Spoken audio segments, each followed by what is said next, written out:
Aristotle once said, "Virtue is the golden mean between two vices, the one of excess and the other of deficiency." It is a timeless truth. Too much courage becomes recklessness. Too much caution becomes cowardice. We are told that the secret to a good life is finding that perfect middle ground. But have you ever tried to actually live there? It feels impossible.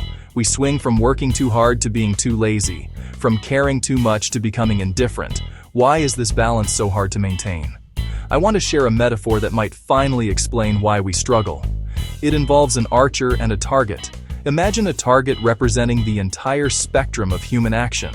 Almost the entire left side is deficiency, not doing enough. Almost the entire right side is excess, doing too much. That leaves a tiny, microscopic sliver in the exact center. Just 1% of the whole target. That 1% is the golden mean.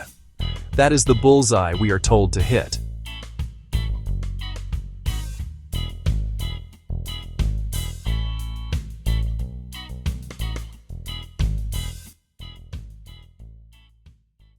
Here's the tragedy of the human condition. We are asked to hit that 1% target. But the arrow we are given, the tool we must use to shoot, has an arrowhead that is 2% thick.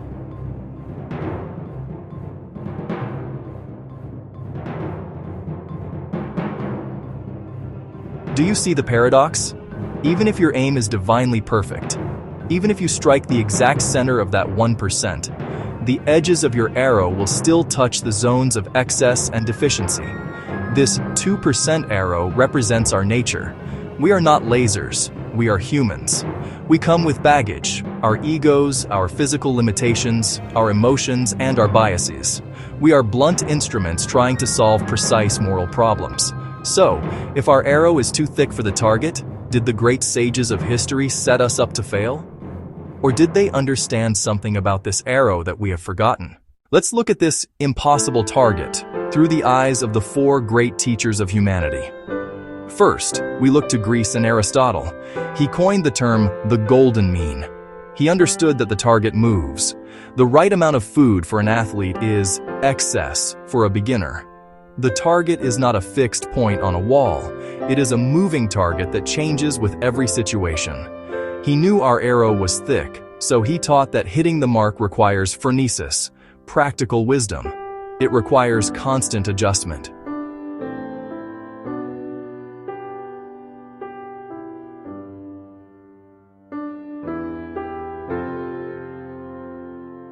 Then we travel east to Confucius. He spoke of the doctrine of the mean. For Confucius, hitting that 1% wasn't about being stagnant. It was about harmony. He knew that a perfect state is rare. He taught that the noble man is simply one who, when he misses the mark, corrects himself quickly. He didn't demand a 0% error rate. He demanded the commitment to keep aiming.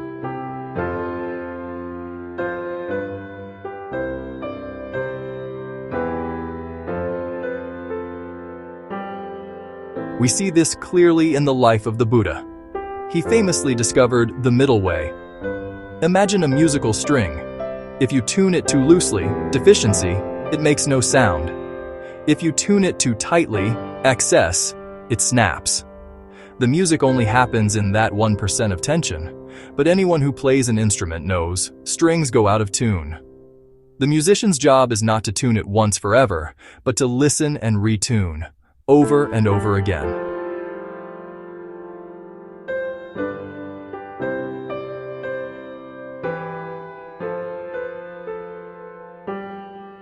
And finally, we look to the teachings of Jesus.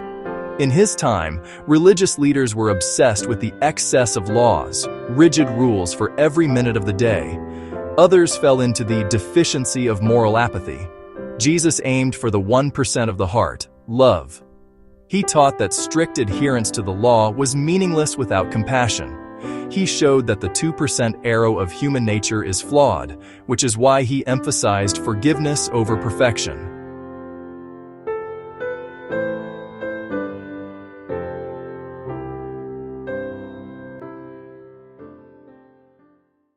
The user who imagined this metaphor of the 2% arrow realized something profound. We are trying to fit a blunt, imperfect human soul into a sliver of divine perfection. If you feel like you are constantly failing to be perfectly balanced, perfectly calm, or perfectly productive, stop.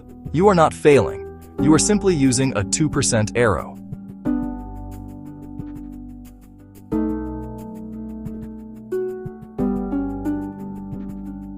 When you try to work hard, your arrow might graze the side of workaholism. When you try to rest, you might graze the side of laziness. That overlap? That is not a sin. That is the margin of error required to be human. The goal is not to shrink your arrow. The goal is to keep aiming. Excess is as bad as deficiency. This ancient wisdom is not a command to be perfect. It is a reminder to stay awake, to notice when we have drifted too far to the left or right, and gently guide ourselves back to the center. Don't hate your 2% arrow. It's the only one you have. Just aim it with love, and let wisdom handle the rest.